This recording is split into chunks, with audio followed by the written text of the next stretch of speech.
So good morning, great morning. Welcome to another fabulous episode of Exit Strategies Radio Show. Hey, I am your host, Corwin J. Millett, broker and owner of Exit Realty Low Country Group in beautiful North Charleston, South Carolina. If this is your first time listening to this show, whether you're passing through the area, maybe you are a local resident of the Charleston area that just happened to tune in on the radio, maybe you're catching us on your favorite podcast or any other platform. Our mission here at this show is very simple. That is to empower our community through financial literacy and real estate education, guys. We are legacy building. That is what we do. So, guys, I'm super stoked. I'm super excited. As always, we have been searching high and low to find the best for you. And today we have one of the best here with us to deliver to you something that could be revolutionary for you, could be life-changing for you, and set you on a trajectory for you and your family so that you guys can begin to create wealth and build wealth for generations yet to come. So, guys, I am super excited to have with us today Mr. Bishoy Habib, Esquire. He is a licensed attorney operating out of the state of Florida and also New York. So he get around. I love that. I love that.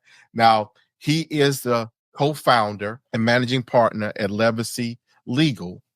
He is also the co-founder and broker of Capstar Real Estate, a guy after my own heart. So, Bashoy, how are you doing today? I'm doing great. I love the energy, Corwin. I love the intro, and I appreciate you having me on the show. Well, thank you so much for taking time out of your busy schedule. I know that you are definitely challenged because, look, there's a lot of work to be done out here. So, Bashoy, real quick, high-level overview. Tell listeners who you are and what it is that you do. Yeah, I am a real estate attorney by trade. I've been doing that for 12 years now. I'm a deal-making real estate attorney. I pride myself on getting deals done. I'm a deal maker, not a deal breaker, unlike other attorneys. So we find ways to get to the finish line, not to find ways to not get the deal done. So I think being raised in a house where my dad was a real estate investor and he would drive me around when I was 5, 6 years old to his properties. I negotiated my first lease, commercial lease at the age of 15 with my father as a landlord. And from that point on, I mean, it really just, my mindset has been very different from a lot of attorneys. I also like numbers on a lot of attorneys, which is funny. So in that sense, for me, I like the real estate and the deal side of it more than the legal side, but I just so happen to have the background and the experience. And so when I combine those two things, I think it's pretty lethal and my clients really like that. So that's the legal side of things. On the broker side of things, I am co-broker of a brokerage here in the Tampa Bay area, Capstar Real Estate, and we focus on, yes, some traditional retail stuff, but we also do off-market and creative deals and things like that, because that's the way you have to do deals in Tampa to get ahead, because it's such a competitive market. And we're now in year 2 of the brokerage. It's been awesome. We got 20 agents under us, phenomenal group. I love them. And they keep me busy, but they're a great group of people. And then obviously I'm an investor as well. And I think that probably can resonate the most with your audience. I've been investing. We can dive into this if you want, but kind of some passive investments, some active ones, which I don't love because I'm spread so thin, but I do different things as well. And we've done wholesaling and we've done novations and we've done subject to. And so we've done a lot of different things on the investment side as well. So, Bashoy, what drives the passion? What is it that kind of, quote unquote, gets your heart pumping in the morning, is the reason why you get up and eat your Wheaties, so to speak? What is it that kind of drives you in this arena to keep pushing forward? I think that, first of all, I'm a deal junkie. I love getting deals done. I love looking at deals. I don't underwrite them in traditional sense, but just, oh, that's a cool deal. Let's figure it out. And then, what I'm breaking into and really where I want to be is like piecing the deals together, structuring the deals. I've always been good at negotiating deals, but now it's like, we need $1 million to close this. What if we found that $1 million? Where do we fit into the equation? Or you have $1 million to invest. How about you connect with my client here and I'm in the middle of it, right? And so for me, that's the most fun part of it all. So that's what drives me, man. And high level, leaving a legacy. And that's why I named my law firm Levacy Legal, because I wanted to help clients leave a legacy. That's literally like, I was stuck on a name for months. I was like, I don't want to just be Habib Law. That's boring. That's not who I am. Like, I want to be the antithesis of the average attorney, because I just feel like I'm not the average attorney. And my wife's like, well, why are you doing this? Like, and I just sat there and thought about it. And we were on our honeymoon. I was planning this and last year. And I said, I just want to help people leave a legacy. And I want to leave a legacy. And I just combined the words and that became it. So for me, it's just all about, what are you doing beyond making money here? How are you impacting the world? How are you impacting people? And how are you helping leave a legacy? And how are you helping your clients leave a legacy? And so everyone can make money. It's really what you do with that money and time and freedom and flexibility that really is going to set you apart 10, 20, 50, 100 years from now. So it's interesting you should touch on that. Been having like an ongoing and conversation, if you will. One of my business partners, if you will, we got into this conversation about this being your legacy season, a time of your life when you're looking to not only have impact on others and what are you doing for others and what will your life mean and have as a legacy, but also continue to build that legacy, if you will, that you plan to leave your children or children's children, what have you. So those things right there are very critical. So I'm very excited. What I also love is that you're excited about what you do. You're passionate about what you do, about helping and serving people. And that, man, is the game changer. Once you have excitement about what is it you're doing, if you will, on a day-to-day, once you're encouraged to keep going, game changer. It really is. So let's talk about, you negotiated your first your first commercial lease with your dad. I literally had this visual when you said it. How did that go? It went awesome. So this was like, I don't know if it was pre-internet, but we were not negotiating. It was probably like 2002, 2001. But there was no internet in the sense of what we think today. So nowadays we redline leases, like we redline it on the computer. Back then you're like faxing in and you're handwriting. And I'm negotiating with the state of Florida was the tenant. And obviously my dad's there, like he knows more than I do. But like I really, in my mind and in my heart, I took the lead. And then he was like, no, that's not good. Yes, that's good. And I don't know, it just made sense to me. Like it just came so easy, came so natural to me. And like when I do lease review now, I feel the same way. It just felt like easy to me. And a lot of people get scared from documents that I'm just like reading all day, and it came naturally to me. So it was kind of fun, interesting, and definitely a high, I could say, at that point in time, and a confidence builder. That would have the average person shook. Like you see my hands, I'm over here trembling, right? It would literally have most people like completely shook. I don't know if I want to do this ever again in my whole life. That is profound. I love it. I love it. So you guys, and if I remember correctly, and don't quote me wrong, now I may have to go look it up because in my mind, I remember like a book with the name The Art of the Deal or something of that nature. And so when I hear you talk about the creativity and being in love with creating, opportunities for everybody to win, because that's what a deal is. Deal is everybody win. A lot of people miss that, but sure, a lot of people get kind of hung up and think for everybody to win, because that's what a deal is. Deal is everybody win. Everybody has to win, because then at that point, if everybody isn't winning or doesn't feel they've gotten something, then there's no deal. So my question to you is, what types of structures do you prefer? What's your initial approach when you look at, if there is an initial approach that you use with most properties? But before you begin, I want to give a disclaimer for all the people that listen to us that are residents, have property in South Carolina. Wholesaling is an illegal practice in South Carolina. You cannot wholesale property in South Carolina. In order to market and sell property, you have to be a licensed agent unless you're marketing and selling your own. Okay. So I want to make sure I give that disclaimer. Don't want anybody to get in trouble. Wholesaling is legal in South Carolina. So, Bashoy, how do you normally approach a deal when you first get something that maybe comes across your desk or someone calls you about?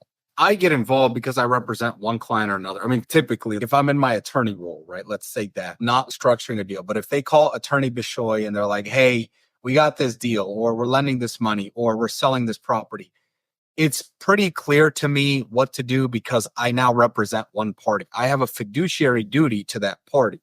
So I know that I have to only act in that party's best interest, regardless of what else is going on, right? So it provides clarity to me. Now, as far as like, that's the legal kind of answer to it. Now, as far as like a practical approach, you're right. You have to understand what is the other side really after. And I think that the thing about negotiation, and I'm Egyptian, and I think there's different cultures that are just good at negotiating or natural, like Indian people, Egyptian people. We're just good at negotiating because that's how we're raised. So for me, I can negotiate all day. It's fun for me, but I'm also very good at it. And I think that's one of my biggest strengths. But what separates, I think, me from other people with negotiation is the other side is not always going to tell you what they want. You have to understand what they want. You have to hear what they're saying. They don't always tell you, we want X, Y, and Z. But through what they're asking, you can try to discern, ask the right questions, and really find the pain point and say, we may not be able to get you this and that, but what if we solved your problem in a different way? And that's really the crux of what a negotiation is. Like you said, solving everyone's problem. So for me, that's always like one of the best things. And then just getting creative with it. And it's always an open table if we're negotiating. It's more fun if we have the leverage, because then we call the shots, but you're not always in that position. Sometimes you have no leverage and you just have to bluff a little bit or be a little bit more aggressive and get some standing. So every situation is unique. There's no two situations that are alike. You just have to listen to what the other side wants, and you can hear what they're willing to give up, and you have to understand what you're willing to give up and then find a middle ground. So that makes very good sense. Finding that common ground, if you will, that exists when you see something and perceive something that goes by as an opportunity. So is there a preference of, because granted, first of all, for our listeners, you got two hats for sure. You got two hats. So you got the real estate guy hat, if you will, professionally, and then you got the attorney hat. Those two things sometimes probably look a little different. And to be very transparent, my imagination tells me that sometimes there is some conflict that probably could arise in that, meaning your attorney hat says this, your real estate guy hat says this, and depending upon which side, if you will, if you're on or where your role or position is in the situation, that's going to dictate what direction you take. Does that sound correct? Yeah, 100%. So is there a particular type of property outside of the deal? So let's take the attorney hat off for a moment. We might come back to that. But Sure. The real estate guy hat, what types of properties are you most interested in? And what type of opportunity do you pursue most? Seller finance? What is it in there that's kind of your appetite? We've done, over the last year, me and my two business partners collectively in our company, our investment company, we've done something like 50 transactions that we've closed. And almost all of those have been single family. We are trying to move out of the single family space now. So we know everything there is to know. We've done it all. I've done 2 flips on my own. Well, 1 flip I've done and 1 I have to do here in the future. And I got to tell you, it was the most miserable experience of my life. Why? Because I don't want to do a flip. It's not for me. Now, I also have clients who do 2 or 3 or 4 flips a month, and they make a lot of money. And that's just what they like to do. But when I referenced a few minutes ago in the beginning of the call, I don't like active real estate. That's what I'm talking about. You could make $100,000 plus on a flip. I just don't want to do it. I don't understand it. I don't know how to manage it. It's just not what I do. What I tell you is just my opinion, right? There's no right or wrong answer. The commercial space is really where I want to be, right? So I've invested passively in hotel deals over the last 15 years, actually. So I know a good amount about hotels, not as an operator and a manager, but as a passive investor, a limited partner, if you will. Those deals have been good to us for the most part, not 100%. Some of them got really hurt by COVID, but those deals were good to us.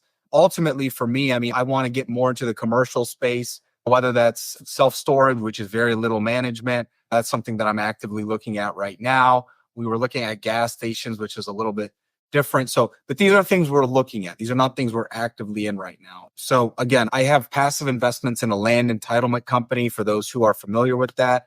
Basically, they take raw land, like they buy it from a farmer, and then they turn it into shovel ready, and then they'll sell it to Lennar or D.R. Horton and make a ton of money doing it because they are solving a big problem for these developers who don't want to do that for a year and a half or 2 years. So that's been a good investment for me as well. You know, my theme is passive investments because, again, I have so many different things that I do that I don't want to be managing something actively. It's just I don't have the time for it. And that's just me. That doesn't mean it's right or wrong. Single families is great. My dad had a ton of them and he did well with them, but like, it's just not my personality or my lifestyle. So you touched on something in there that's very important, in my opinion, Bashoy, which is everything you just said is a matter of preference. For the most part, people out here singing the same tune. And what I mean by that is, for the most part, people are telling people flips, flip, flip, and everybody want to go out here and do flips or try to, but it's not the right thing for everybody. It's kind of like, so most people, if they develop an intolerance or something, but short version, and forgive the crassness of the statement, but you don't usually know you lack lactose intolerant until you don't have too much dairy, which means you've been exposed to it. So similar to that, you don't know whether or not a fix and flip is right for your system, if you will, unless you don't been exposed to it. So apparently you got exposed to it, and that just didn't mesh well with your system. Does that sound about right?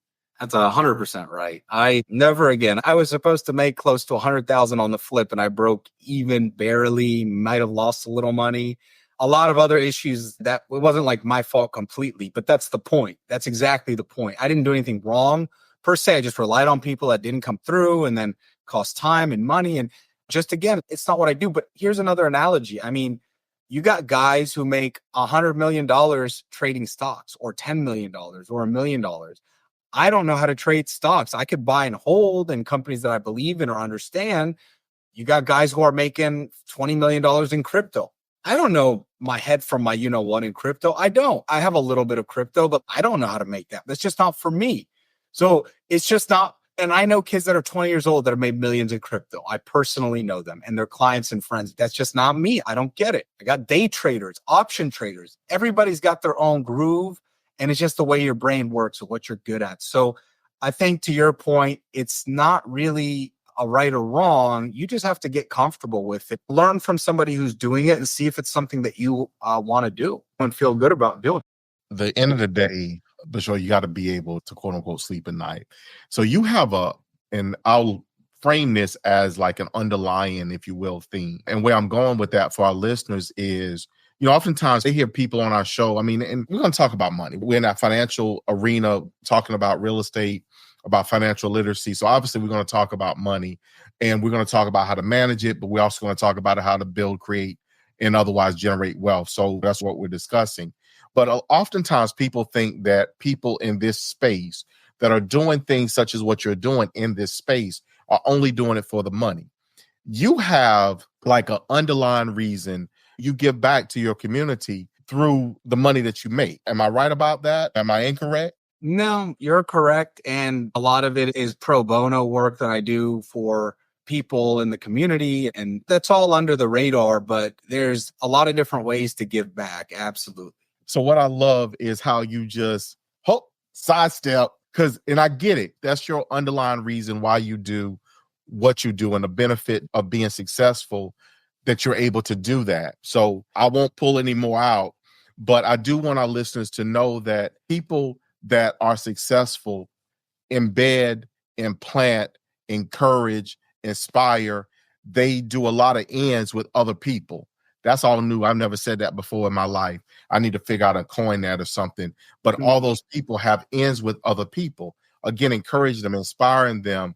I mean, all those things, and they give back to people to help grow people to the next level. That's something that people sometimes miss, because all they hear is, well, you're making money, or you're making money, or you're making money. But they don't see and hear you're giving back, you're pouring into, you're contributing, et cetera, et cetera. So I won't stay on that particular side. But Shoy, now you guys buy properties or pursue opportunities all over the U.S.? Yes, that's correct. Yeah. I mean, we do focus a lot in Florida because we know the market, but we've transacted as investors in, I don't know, at least 10 different states now. Okay. Any particular state that you have more of an appetite for? I mean, Florida, but outside of Florida, we've looked in the Midwest because the prices are just so affordable. I mean, you could buy houses for under $100,000, which is crazy because here where I live, it's a $400,000 is like the starting point, or like the average, if you will, starter home. So to see a home in Ohio or Michigan for $80,000 and then to buy it with $5,000 down, seller finance for 4%. I mean, it's crazy. You don't get the appreciation, but you get the cash flow. So what do you want? And so that kind of brings me to something else. I've said similar. We always talk about housing affordability and all that kind of stuff. And there are affordability issues. However, affordability issues don't exist everywhere. There are opportunities outside of the more desirable, more congested or dense areas that you may be able to achieve affordability. So thank you for getting that on the table. But Shoy, how can people reach you? Like, how can people connect with you? They may have need for services. They may have questions. Where can people reach you at? If you're on social media, find me at Attorney Bishoy. That's Attorney Bishoy. Instagram, YouTube, TikTok. I'm on LinkedIn as my name appears. So it's Bishoy Habib, Bishoy, Habib. And then if you're not really a social media person, my law firm's name is Levacy Legal. It's levacylegal.com, 813-553-2699. Awesome. Thank you for that. But sure, I usually frame this as the mic drop question. It's that 2020 thing. Everybody, gets that. And I'm pretty sure over your life, you've heard people, and especially as you get older, people will ask you, if you had this thing to do all over again, what would you do differently that you think would catapult you? Like, what have you learned that if you knew in the beginning, boom, you know what I'm saying? Yeah. If you don't mind, for our listeners, let's hit that question. What is it that you've experienced, that you've learned thus far? I mean, granted, going back to age 15, negotiating a commercial lease, that's hilarious. So you probably took some lessons from that. But if you knew what you knew now back then, what do you think you would have done differently? I probably would have bought all the Bitcoin before I hit $90,000 this week. I mean, that's pretty simple. I can't believe it. I'm tracking it and it's about to hit $90,000. And I'm not like a huge Bitcoin guy. It's just amazing. It was worth nothing 5 years ago or 7 years ago. All right. So that's not realistic. What I would say, though, as a practical, something people could take away from this is I think if I could go back in time, I would have fought less and just gone and done it. And I think as an attorney, sometimes, our whole job is to think about things and analyze things. But there is a thing as over analysis paralysis, or just analysis paralysis, as the case may be. I think that I've done good for myself, but I think if I could go back in time, when I got out of law school in 2012, we perceived the market to be in a brutal position where there was nothing going on. And that's why I decided to go practice law, because there was no jobs as real estate investors at the time. But what we didn't know was that was actually the best time in history to buy real estate, because I'll tell you, in Florida where I am, if you bought a property in 2012, you might be 5 times the value of what it was when you bought it, depending on the property in the area. But it's probably 3, 4, 5 times worth more than when you bought it if you didn't do anything to it. So the idea is that you can't go wrong in real estate. And the advice here, and what I would say if you could go back in time, is it's never too early. It's never too little. And if you don't have money, you have time. If you don't have time, you should have money. It's hard to have both. It's hard to have both. But you should either leverage your time into education and making money. So if you're new and you've never done a deal, go bird dog for someone. Go JV with somebody. Go find somebody like Corwin or myself in Tampa or anybody and say, look, I will do whatever you guys tell me. I will dedicate 20 hours a week, but I want a piece of the deal that I find, but you're going to coach me up. And that's literally how people get started in these deals. And it could just be a small residential deal. It could be a commercial deal, because guess what? Guys like myself and you, we don't have time to do the bird dogging and find the deals. So we need the deals to come to us and we'll figure out how to solve the problem. So there's a big need for people who don't have experience but have time, and you're valuable as well. So if you haven't started, just get started. If you are at the point where you do have a little money and you keep hesitating, just buy the first deal. I mean, obviously you do your due diligence, but like at some point you just got to pull the trigger. And as long as you're planning to hold for a long period of time, like I'm not going to tell you go buy your first fix and flip, because that's very risky. But I am going to tell you, if you're just going to buy and cash flow and maybe put a little money in and just sit on it for 10 years, even 5 years, you practically can't go wrong. 10 years, you cannot go wrong. 5 years, realistically, you're not going to go wrong. So if you're buy and hold strategy, you can't go wrong. Be conservative, but just feel it out. If you're not comfortable doing that, do a limited investment. Go partner with someone. Say, here's 5,000, 10,000, 20,000, 50,000, whatever your threshold is.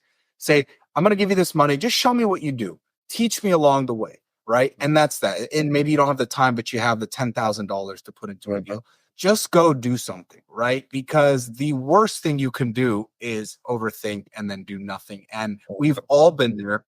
It's not about you. It's human nature, right? We've all been there. It's not because you're a bad person. It's not because you're lazy. No, it's analysis by paralysis. And so success loves speed. That's one of my favorite quotes. Just go out there and do the damn thing. Fall on your face. And the more you fail, the more you learn, the more quicker you'll be successful at whatever you do. I love that. A takeaway from me: success, speed. The analysis paralysis gets so many. You hesitate, you hold, you wait, you don't move, you fail to act. Successful people act. They start off, they know they got, boom, go. They jump on everything. No, they have a formula, a method. But I appreciate you stating that, because that is helpful to our audience for them to understand that, guys, you got to act, you got to do something. So, Bashoy, I want to thank you so much for taking time out of your busy schedule to be here on the show with us today. I've loved your energy. I've loved the conversation. I'd love to have you back in the future, because you, sir, get it. So thank you so much from the bottom of my heart for being here on the show with us today. Appreciate you. It's been a pleasure. It's nice talking to like-minded people like yourself, Corinne. And yeah, absolutely, man. Thank you so much. Good deal.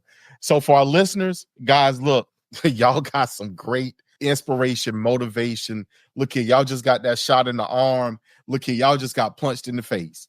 I need y'all to not, I need y'all to react to that. I need you to, quote unquote, get your bearings, get it back together, and get yourself back into the game, guys, so we can rush this thing, so we can fight this thing out, guys, for your success, for your benefit, for the wealth, for the legacy, for your family.